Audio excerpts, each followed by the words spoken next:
Hey, Katie here with day 2 of the 2021 Exam Marker Video Diary. And today I want to share with you a couple of tips in reference to an area where I'm seeing some students losing marks on how they are using, or really not using well enough, specific sources or resources that they are given in an exam. This is happening more and more for those extended response questions that they get towards the end of a paper in so many different subjects. I'm seeing it in business studies, legal studies, certainly history, geography, economics, where they get given a selection of, or sometimes just one or two, but very often like a whole page of sources to use and to reference and draw on in order to create their response to a question.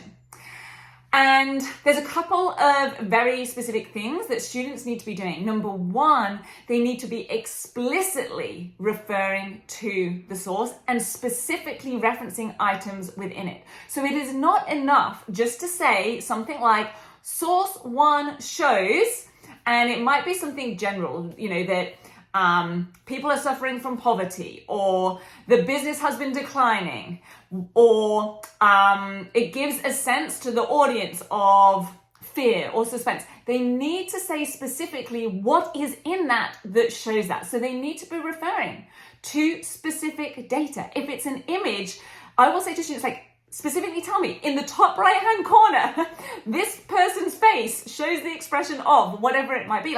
Actually name specific things. Now, I know that very often if there's a whole data table or multiple charts or graphs, that can sometimes be a little bit overwhelming for students, and they end up just sort of spending a lot of time and a lot of words just describing what they see, and they don't want to do that. So any students who have access to the Study Vault, so if they're a next level member, or if they have access to the Study Vault as part of the bonus of their 10 WGT membership enrollment, then I have 2 resources in there in the Study Vault that actually structure and step out and identify for students what they should be picking out when they have specifically data sources. So one of them, in fact, I've got it written down by here when I was writing my notes. One of them is how to describe and analyze a data source, so that you're not just sort of trying to name every single point on it, and you actually know what you're looking for. So it'll be things like identifying the maximum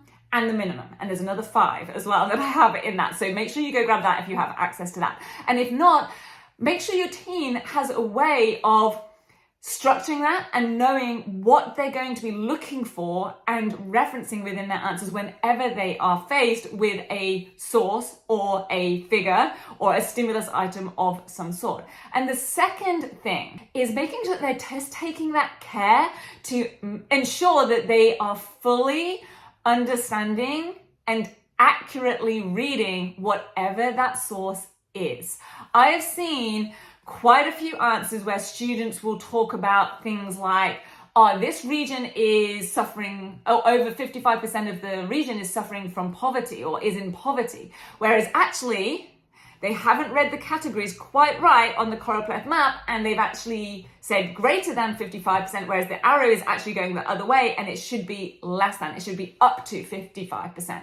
Now, at the lower levels, that's not going to make a huge difference to their mark. But at the higher levels, because they are referencing the source and they're getting across the key challenge and the issue that's going on, but at the higher levels where they need to be detailed and specific and accurate, that will be detrimental to their mark. It may mean that it will mean that they're going to miss out on a certain level of criteria. So they really need to ensure that they're also reading. Another good tip for making sure they're getting this right is that they're reading the little descriptor, the little sort of plate that goes underneath, the little text that often goes underneath a plate, where it will say, or a figure, and it will say figure 1 or plate 3, and it actually has a statement about what is being shown or where it has come from to give them some context. So sometimes that will also be it. It will be hey, this is where people have migrated to, and they're actually reading that as these are the places where the people have come from, or something where there's a little misreading. And that, of course, can obviously bring up some issues in terms of being accurate, but it can actually send them down the wrong path sometimes in the message that they're putting across and what they interpret to be happening in a source. So I wanted to share that with you, being explicit and specific in their referencing of sources. It can make a huge difference to the path that they go down in that answer, but it can also make a big difference in the level of criteria they're achieving as to how they are referencing and using those sources in their answer and in their writing.